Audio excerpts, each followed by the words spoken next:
여러분 반갑습니다. 대구 타이거입니다.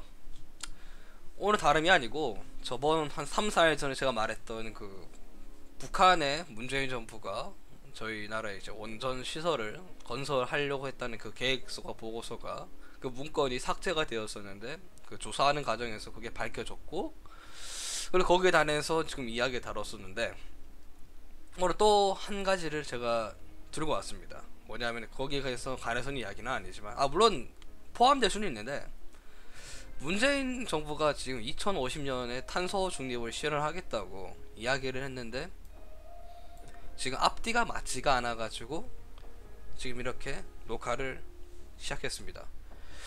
자, 지금 이번 뉴스에 따르면은 문재인 대통령이 2050년 탄소 중립 실현을 본격화하고 전담위원회와 차관직을 신설하겠다고 이야기를 했습니다.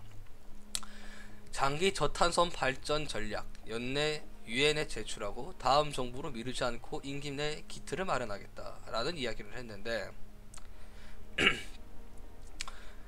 이야기를 들어보면은 좋아요. 뭐 뉴스나 뭐 그런 거 다뤄보면은 뭐 본격적으로 추진하겠다. 그건 좋습니다. 근데 이 탄소 중립을 선언하겠다는 문재인 정부가 왜 화력 발전소를 7개나 더 짓고 있냐는 거죠. 이거 명백한 사실입니다. 7개 더 짓고 있는 거.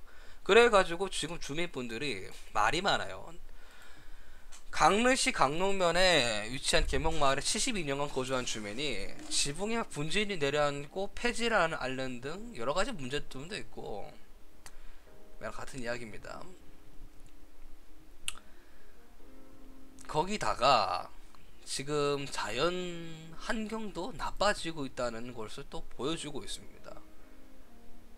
강원도 삼척의 1, 2호기 건설 현장인데 상맹 해수욕장, 방위 해수욕장 모래가 깎여 나가는 모습이다. 기존의 모래와 달리 떡진 채 벽을 이루고 있다. 이마저도 간간히 치는 파도에 쓸려 나가며 벽 가장자리부터 부서지는 모양새를 보인다. 강릉 안인항과 삼척 맹항 해변 모두 대형 선박을 댈 수 있는 접안 시설을 만드는 공사가 진행 중이다. 그 과정에서 바닷물의 흐름이 막혀 모래 사장이 깎여 나가는 현상이 나타났다.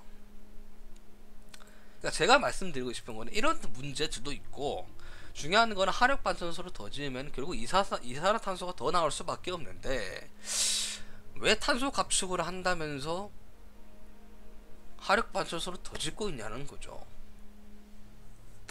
그러면서 우리나라에는 월성 원전을 조기 가동 중단시키고 또 북한에는 원전 건설을 지원을 추진했다니, 정말로 앞뒤가 맞지가 않아가지고 제가 지금 이렇게 여러분들한테 말씀을 드리는 겁니다.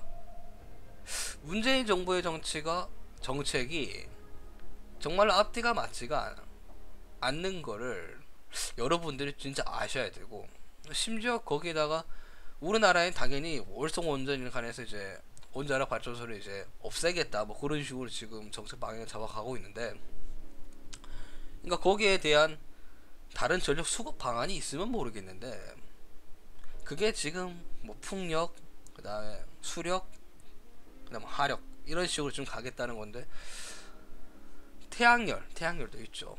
태양열도 솔직히 문제가 많아요. 그것도 자연환경을 파괴시키고 있고, 풍력도 마찬가지고 화력도 마찬가지고. 그러니까 원자력을 안 하겠다 하면은 결국 그만큼 자연환경을 파괴시켜야 되는데, 그것이 지금 화력 발전소를 원자력 발전소를 없앰으로써 화력 발전소로 지금 넘어가겠다는 게 약간 내가 의도를 그렇게 이해했다는 게 맞는 건지는 모르겠는데, 만약 그렇게 간다면 우리가 탄소 중립이 가능하다는 거지. 이해할 수가 없다는 거군요. 그러니까 지금 제가 봤을 때는 태양열, 수력, 풍력으로는 부족하니까 이 화력을 더 지어서 전력을 더 수급하겠다는 거거든요. 왜냐? 태양열하고 풍력하고 수력이 부족하니까 그걸로는 부족해요. 결국 전기값이 부족하면 부족할수록 전기값이 더 올라갈 수밖에 없는 것이고, 그러니까 그거를 해결하기 위해서 지금 화력을 더 늘리고 있는데, 탄소 중립을 유지하겠다는 문재인 정부가 화력을 더 지음으로써 그게 가능하냐는 의문점을 제기하는 거죠.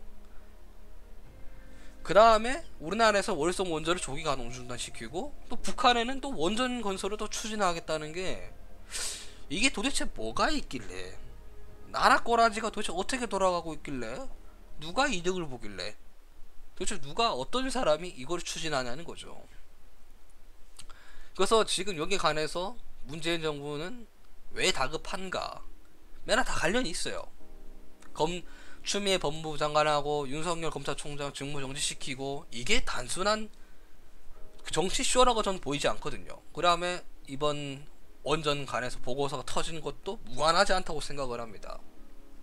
물론 지금 윤석열 총장이 거기에서 거부권 행사하고 있고, 그러니까 문재인 정부가 강야안에 이를 끼워보면은 계엄령 없는 계엄 상태가 가는 수준이다 라고 이야기할 정도로, 물리적 폭력만 안 보일 뿐 강기와 무리수, 속임수는 유신 독재 말기보다 덜하지 않다라는 지금 기사가 있습니다. 대통령 퇴임이 1년 반이나 남았고, 대략 한 임기 2년 남았다고 그때 우리가 이야기를 했었죠.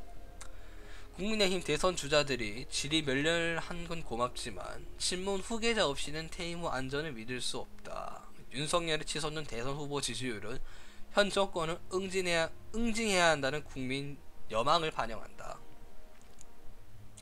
한 번도 경험 못한 이 나라에 철근 콘크리트를 박아 되돌릴 수 없게 만들려면 다급할 수밖에 없다. 대깨문들이 이야기하는 것 같은데, 그러니까 대깨문들이 지금 한 번도 경험 못한 이 나라에 대깨문들을 더욱더 많이 만들어 내려고 지금 발악을 한다, 이런 말인 것 같아요. 그러나 자칭 민주개혁정부가 헌정 사상 최초로 검찰총장의 직무상 명줄을 끄는 건 하루라도 빨리 윤석열을 찍어내지 않으면 안 될 정권 비리가 있는 게 아니라는 합리적 의심을 들게 한다. 와, 말 너무 잘해.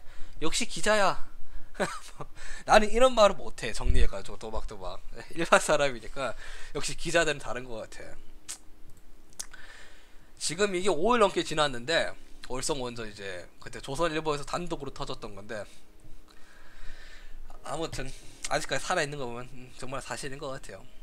사실 여러분들이 판단을 잘 하셔야 된다고 봅니다. 제가 이렇게 목소리 내쳐서 이야기하는 게, 물론 한 일반인으로서, 한 사람의 대한민국 국민으로서 목소리 내는 게 도움이 될 수도 있지만 저 하나로는 부족하다고 생각합니다.